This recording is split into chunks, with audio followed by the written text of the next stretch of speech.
Un septuagénaire à la démarche hésitante, difficile d'imaginer que pendant plus de 2 décennies, il a été l'homme le plus puissant et le plus redouté du Panama. Après sa participation au coup d'État contre le président Arias en 1968, Manuel Antonio Noriega grimpe rapidement les échelons.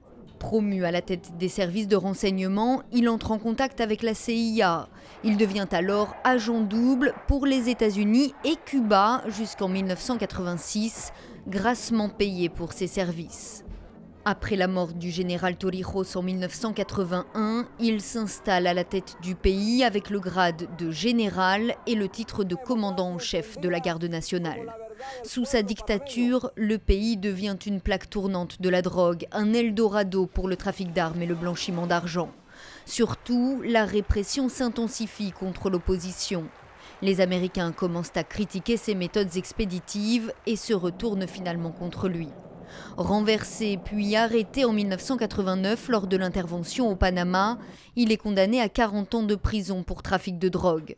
Après 17 ans d'incarcération, il est libérable pour bonne conduite. En 2007, un juge fédéral américain approuve son extradition vers Paris et pas vers le Panama qui revendique pourtant le droit de juger l'ancien dictateur.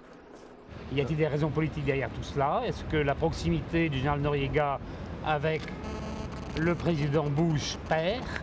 Est-ce que cela n'a pas interféré dans l'ensemble de la conduite judiciaire des États-Unis? La question se pose.